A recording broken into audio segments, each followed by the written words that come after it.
2015 is the 70th anniversary of the end of World War II, which means just one thing. It's time to start gearing up for the 75th anniversary.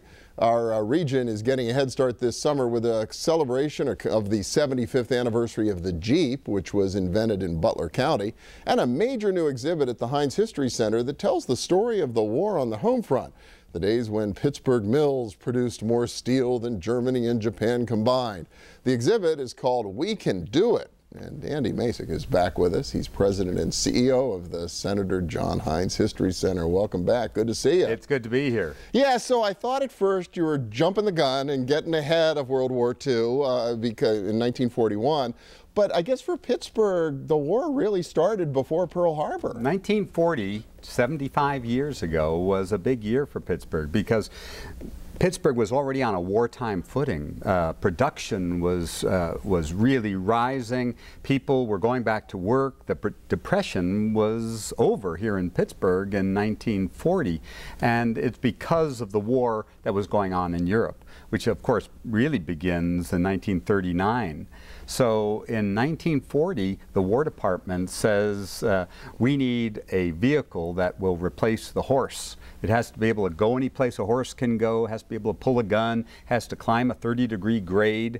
And you need to design and build it in 49 days. 49 days? Well, all of the big companies, GMC and Ford, it can't be done.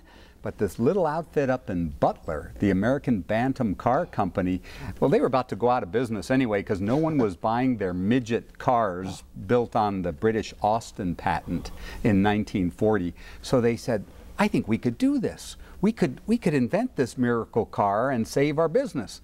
So they womped up the Jeep out of existing parts, and they invented a few new ones.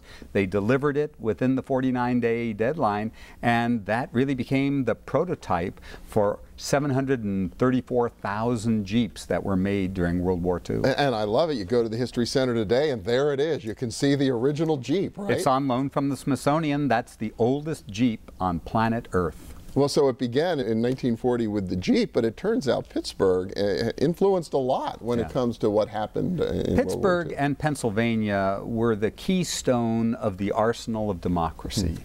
And when you think about it, not only were there 30,000 women war workers from Pittsburgh that were keeping those factories going. 30,000 women working in the mills and factories around here? 24/7 those factories were going. There was an orange glow on the haze over Pittsburgh day and night. And you know that famous poster of Rosie the Riveter, you know, we can do it. You got it right here, that's the logo for our exhibit, We Can Do It. Well, that image was invented by Howard Miller, a contract freelance artist for Westinghouse that commissioned him to do 42 posters. And in 1943, he came out with that We Can Do It poster showing a Westinghouse Electric woman war worker. And the same week that poster was released, a popular song hit the airwaves. All day long, whether rain or shine, she's working on the assembly line. She's making history, working for victory, Rosie the Riveter.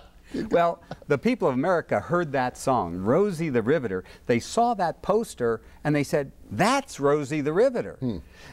Howard Miller didn't use that term when he did his artwork, but it was serendipitous, and the whole icon, the image of the powerful, empowered woman war worker, well, captured the imagination of the American public and is now known around the world, wherever you go. It's a great story and great roots here in our region. Another great story and great roots in our region, too, or at least in western Pennsylvania, is the Zippo lighter. Talk about another iconic item from World War II. You know, the Zippo was invented by a guy named George Blaisdell up in Bradford, and he was in the oil business, but there was a dip in the oil industry. They were getting 10 cents a barrel, and guys were going out of business.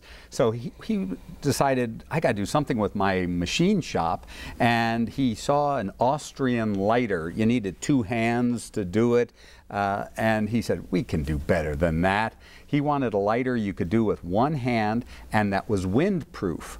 Well, that was the Zippo. Came out right before World War II, and during the war years, he said, you know what? all of our production's going to be only for military personnel. Nobody else can buy one, which created this sort of, boy, this desire for this product. All the soldiers had them, and in fact we have one in the exhibit that's marked D-Day 1944. It was lost on the beach of Normandy. Wow. And later given back to the owner because it had his name on it. But that Zippo lighter, it's an American icon now. And still being manufactured in Bradford, which is even better. Still being made here in Pennsylvania. Only a few seconds left, but I gotta ask you. We talked about the Jeep. We talked about the Zippo lighter. Anything else really cool that people have to come to the History Center? Well, in a couple of weeks, we're going to install a Sherman tank in front. A real 30-ton Sherman tank. They cast the turrets for them in Etna at the Union Castings Company because they put a high-velocity 76mm gun on it, and they needed a beefier turret. So you'll see that. You'll see Jimmy Stewart's bomber pilot uniform, Indiana, PA. Sure. You'll see George Marshall, a lifelike recreation of him. Marshall Plan, he won the Nobel Peace Prize. Uniontown boy, right? Uniontown. He was the guy that Eisenhower said, that's the most important military man of our era. And that he included himself. George Marshall planned the expansion of the American military and really won World War II. Wow.